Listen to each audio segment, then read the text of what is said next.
Halo semuanya, kami dari kelompok 1 Social Informatics yang terdiri dari saya sendiri, Renita, lalu dan Bani Serina Istihar, Mas Bayu Krisna, Mas Agil Nugroho, dan Mas Yarengga Adi Suryana akan memberikan beberapa penjelasan terkait dengan digital customer.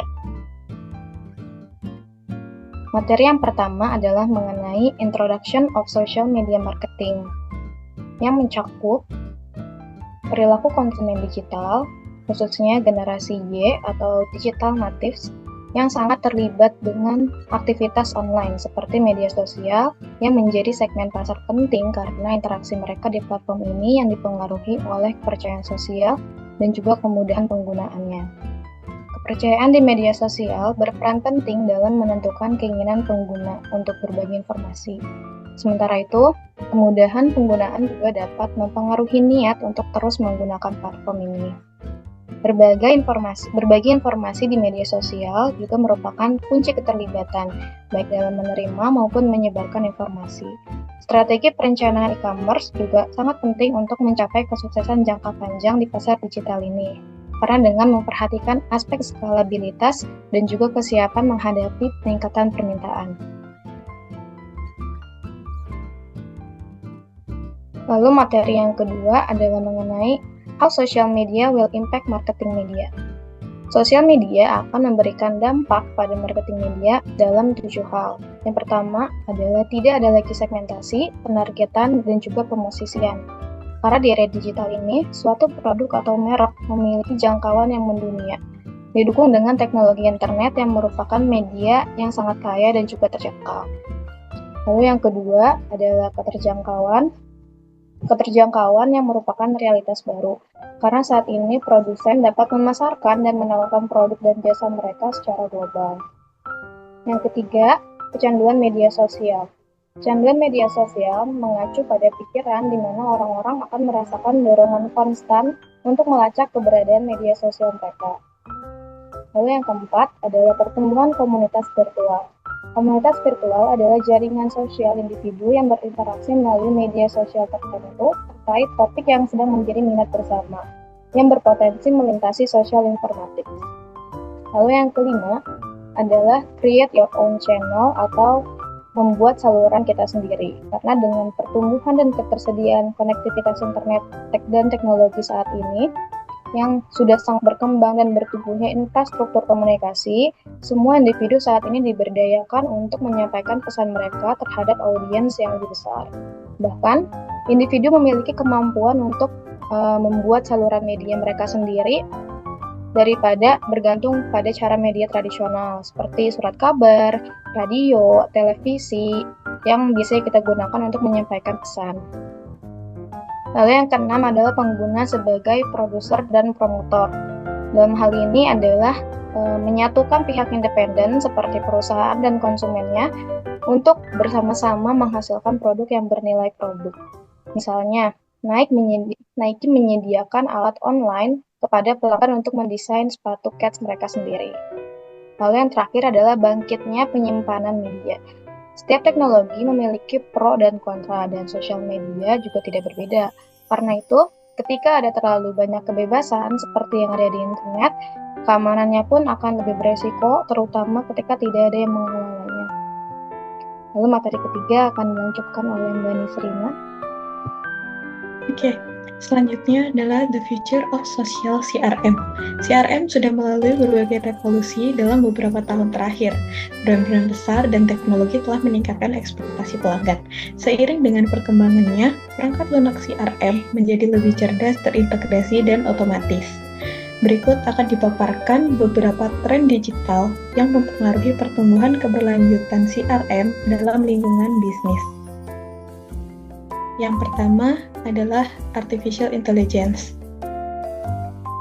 Peran Artificial Intelligence dalam CRM akan membantu untuk mengotomatisasi alur kerja, menganalisis volume data sosial yang besar untuk dapat memahami sentimen pelanggan, analisis perilaku, dan analisis tren di masa depan.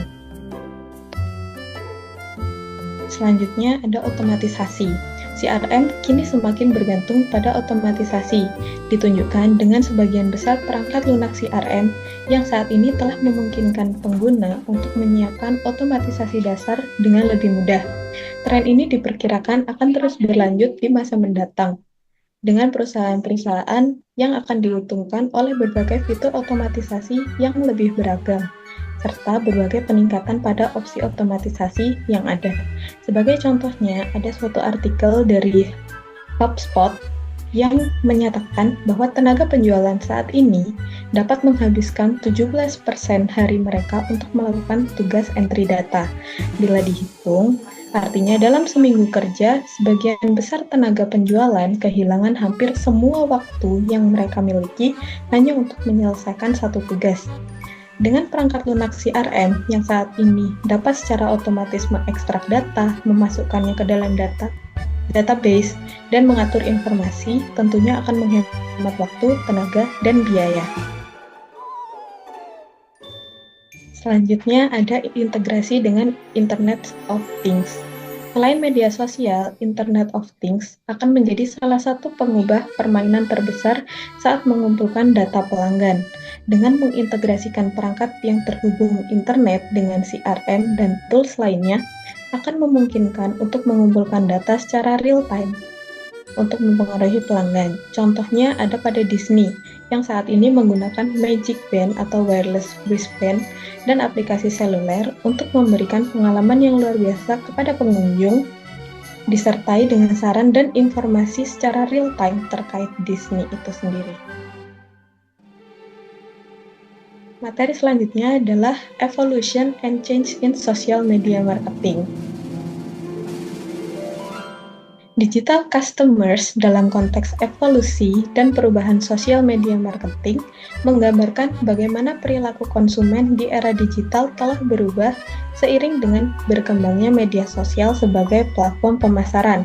Digital customers atau pelanggan digital adalah individu yang sangat terhubung dengan teknologi dan platform online, termasuk media sosial, untuk mendapatkan informasi, berinteraksi dengan merek, dan membuat keputusan pembelian. Selanjutnya, perubahan signifikan dalam sosial media marketing telah membentuk ulang cara merek berinteraksi dengan pelanggan digital. Di awal kemunculan media sosial, platform seperti Facebook dan Twitter digunakan oleh pelanggan untuk berbagi pengalaman atau mencari rekomendasi produk. Namun, seiring evolusi teknologi, pelanggan digital kini mengharapkan konten yang lebih personal, interaktif, dan instan. Mereka tidak hanya pasif menerima informasi, tetapi aktif berpartisipasi dalam menciptakan dan berbagi konten, terutama melalui User-Generated Content atau UGC.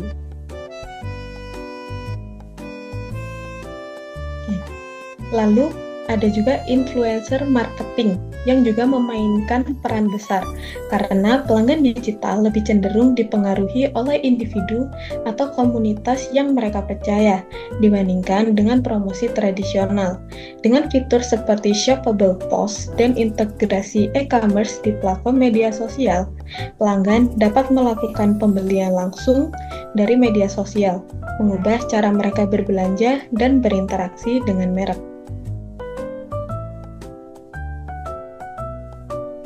Selain itu, pelanggan digital kini lebih sadar akan privasi data dan keamanan online, sehingga mereka cenderung lebih memilih merek yang transparan dan dapat dipercaya. Mereka juga lebih mengutamakan keaslian dan engagement yang nyata dari sebuah merek, bukan hanya iklan yang agresif. Secara keseluruhan, perubahan dalam sosial media marketing yang didorong oleh teknologi, data, dan preferensi pelanggan digital telah menciptakan ekosistem di mana merek harus lebih responsif, interaktif, dan personal dalam berkomunikasi dengan konsumen. Selanjutnya akan dilanjutkan oleh Mas Bayu. Oke, materi berikutnya yaitu establishing community atau membangun komunitas. Membangun komunitas yang dimaksud ini adalah membangun komunitas dengan media sosial. Kenapa? Karena memungkinkan individu untuk mengekspresikan pemikiran dan pendapat mereka secara mudah dan tentunya gratis. Yang kedua, jangkauannya luas, tidak terbatas waktu dan jarak, sehingga menghubungkan orang-orang di seluruh dunia. Yang ketiga yaitu brand atau perusahaan terlibat langsung dengan audiens melalui platform, baik melalui secara organik atau posting secara biasa, maupun melalui iklan berbayar, sehingga akan disebarkan ke audiens yang lebih luas. Yang keempat yaitu menciptakan lingkungan di mana semua orang memiliki akses yang lebih baik terhadap informasi. Artinya semua orang akan mendapatkan informasi yang sama, tidak ditambah-tambah dan tidak dikurangi. Lalu apa risiko dan tantangannya? Yang pertama tentunya percakapan di media sosial bersifat publik dan tidak terstruktur. Artinya satu konten berlaku untuk semua audiens, tidak ada segmentasi, semua akan mendapatkan informasi yang sama. Yang kedua yaitu tanggapan negatif yang viral dapat merusak reputasi organisasi, brand atau perusahaan, sehingga bisa mengakibatkan nilai saham dalam waktu singkat mengalami penurunan. Jadi pastikan bahwa konten bernilai positif dan tidak mengandung sara. Selanjutnya itu transforming audience into users atau mengubah audience menjadi pelanggan. Dengan memanfaatkan media sosial, kita bisa dengan efektif untuk melakukan pemasaran seperti campaign atau kampanye, promosi, dan peluncuran produk dengan jangkauan yang lebih luas. Tujuannya adalah untuk membangun audiens yang tentunya akan meningkatkan penjualan. Faktornya yaitu melalui engagement atau interaksi pelanggan. Semakin tinggi engagement, maka orang akan cenderung loyal dan membeli produk. Lalu hasil yang diharapkan tentunya akan meningkatkan loyalitas pengikut yang akan mendorong penjualan dan tentunya akan menguntungkan perusahaan. Lalu apa strategi konten marketing untuk membangun audiens? Yang pertama tentunya mengetahui target audiens seperti demografi, gender, umur, dan hobi. Dan yang kedua yaitu menciptakan hubungan emosional terhadap audiens sehingga brand dan audiens akan lebih terhubung secara personal. Yang ketiga yaitu ajak audiens berpartisipasi dalam konten seperti like, komen, share, atau polling, dan kuis sehingga user akan merasa dilibatkan dalam suatu konten. 4. Unggah konten yang bermanfaat dan tentunya bernilai positif. 5. Memakai visual yang menarik, bisa dari editing video, audio, maupun gambar-gambar grafik yang tentunya akan menggambarkan produk tersebut. 6. Yaitu analisis metrik konten untuk mengetahui tren yang ada. Ini umumnya sudah disediakan platform media sosial seperti Instagram, TikTok, Facebook untuk menganalisis data engagement ataupun penjualan. Yang ketujuh, menggunakan fitur menarik seperti filter, penggunaan story, dan hashtag-hashtag ataupun tag yang unik dan menggambarkan produk kita. Oke, sekian video dari kelompok 1. Kami menggunakan materi minggu kedua yaitu Digital Customers. Terima kasih dan semoga bermanfaat.